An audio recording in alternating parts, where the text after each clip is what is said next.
اعوذ بالله من الشیطان الرجیم بسم الله الرحمن الرحیم.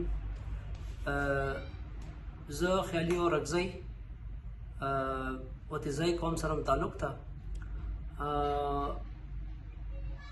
لکه څنګه تاسو ته پاته د ملګرو کتونکو سو دوی ورځې مخکې د مندرۍ او چا دغې علاقې کې کنوایي ولګېده، نو اوس په دې بیس باندې اځې کې ډېره غټه سختي شروع ده.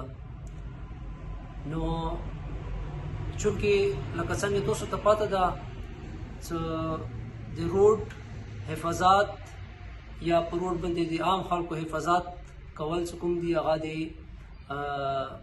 حکومت وقت کار ده. نو دا خو بهرحال مو بار بار حکومت ته دا واضحه کړې ده چې روډ ذمهوران مو مخکې اخیستې ده، نیمو بیا اخلو. روډ ذمهوران ته خپله ده چې په دې باندې که کنوایي لګېږي او که څوک څه قسم ته حرکتونه کوي هغه یې تو ذمهورۍ ده چې دو خلکو ته به ته سیکورټي ورکوي.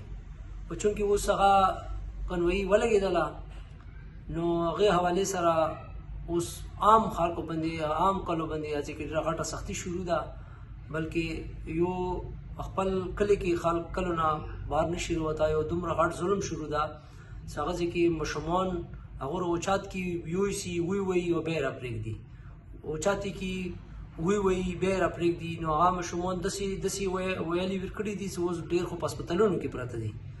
نو زه دا ټول د ګورمنټ نه چې کوم راوتلي اهل سنت ملګري دي خلک دي، زه د ټولو نه اپیل کوم چې تاسو ټول راوځئ په جامع باندې زموږ یو بھرپور احتجاج ریکارډ کو او درنه ویر کو.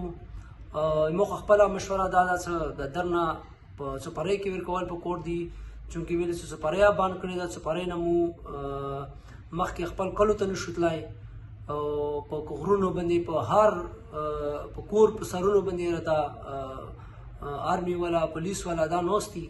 نو موږ خپل کورونه نه وتای شو نه ورنه وتای شو. نو دې حوالې سره مو بھرپور احتجاج ریکارډ کول غواړو. نو موږ ټول اهل سنت نه دا اپیل کوو چې هغه راوځي او موږ سره سات راکړي چې په موږ باندې کوم ظلم روان ده دې ظلم مخنیوی وشي.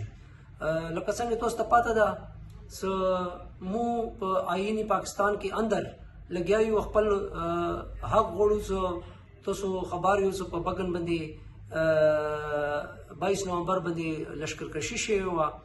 نو هغه حوالې سره مو بګن لپاره انصاف غواړو، خو بیا هغه د پاکستان آئین کې اندر مطلب خپل احتجاج ریکارډ کوو، درنې ورکوو اور مطلب مقتدر خلکو نه حکومت پاکستان نه مو دا بلکې صوبایي حکومت نه مو دا مطالبه کوو بار بار چې موږ ته د انصاف راکړی شي. خو انصاف خو موږ ته نه میلاویږي. خو هغه انصاف په بدله کې موږ ته مسلسل نور بې انصافۍ سره مخامخ شوي یو او مزید ظلم راسره کېږي لګیا یو. نو دې مخنیوي دپاره به مو بھرپور احتجاج کوو اور درنه به ورکوو.